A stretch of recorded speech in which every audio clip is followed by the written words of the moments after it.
Hi guys, welcome to my channel music learning point. तो आज मैं क्लास 11th के बच्चों के लिए ये वीडियो बनाने जा रही हूँ जिन बच्चों ने क्लास 11th में म्यूज़िक लिया है। तो ये वीडियो उन बच्चों के लिए बहुत हेल्पफुल होने वाली है।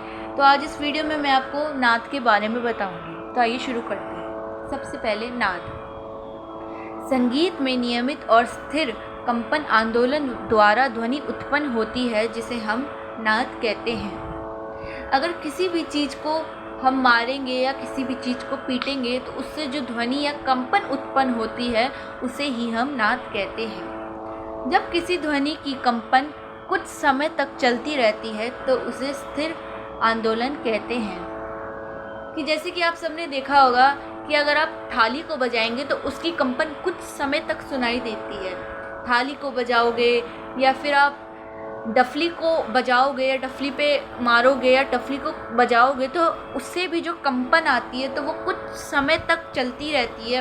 जो कुछ समय तक कंपन चलती है उस कंपन को स्थिर आंदोलन कहते हैं। और अगर उसी ध्वनि की कंपन समान गति वाली हो तो उसे नियमित आंदोलन कहते हैं। जैसे अगर हम टेबल पे मारेंगे तो उसकी आवाज़ थोड़ी सी आके बंद हो जाएगी। जो आवाज़ आते ही कुछ देर बाद बंद हो जाए तो उसे हम नियमित आंदोलन कहते हैं। तो आइए अब मैं आपको बताती हूँ नाद की मुख्य 3 विशेषताओं के बारे में। पहली, नाद की ऊंचाई नीचाई। गाते बजाते समय 7 स्वर ऊंचे नीचे स्थान पर होते हैं।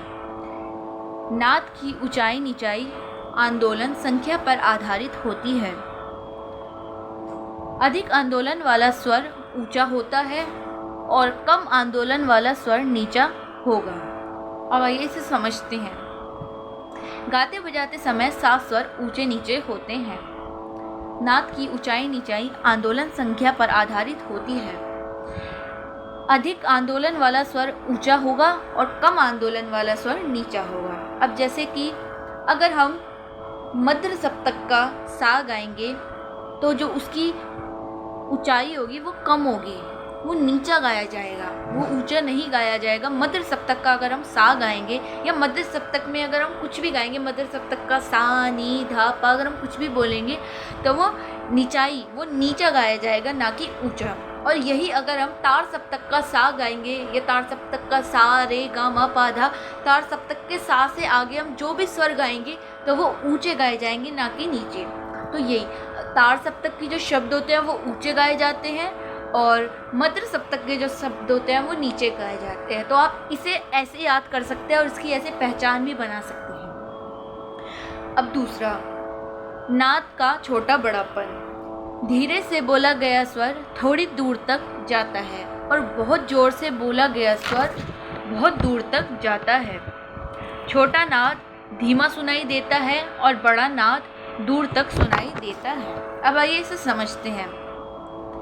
अगर हम मध्य सप्तक का सा बोलेंगे तो वो ज़्यादा दूर तक सुनाई नहीं देगा। वो बेशक धीरे बोला जाएगा, नीचे बोला जाएगा, पर वो ज़्यादा दूर तक सुनाई नहीं देता, थोड़ी ही दूर तक सुनाई देगा।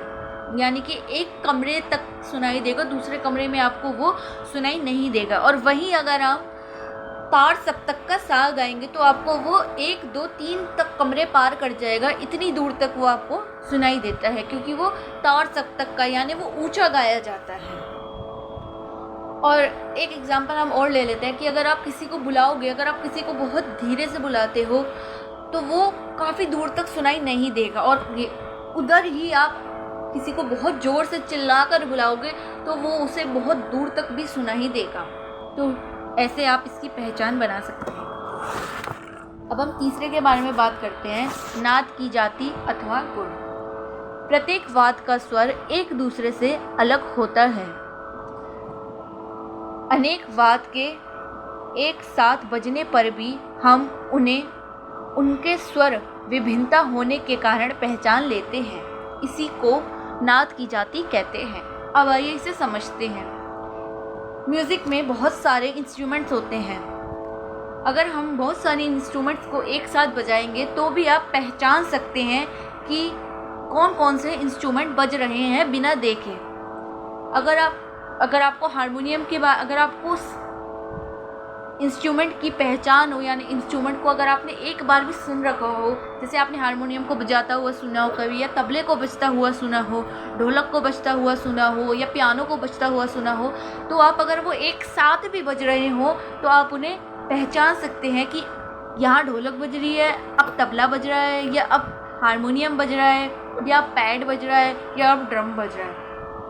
तो इसमें यही बताया गया कि आप एक जो बहुत सारे अगर वाद्य बज रहे हों एक साथ, तो भी आप उन्हें बता सकते हैं कि कौन कौन से वाद्य बज रहे हैं। तो अगर आपको मेरी ये वीडियो अच्छी लगी हो तो प्लीज़ मेरे चैनल को लाइक करें, सब्सक्राइब करें मेरे चैनल को, और अगर कोई भी डाउट हो तो आप मुझे कमेंट करके पूछ सकते हैं, मैं आपके डाउट क्लियर करूँगी। Thank you.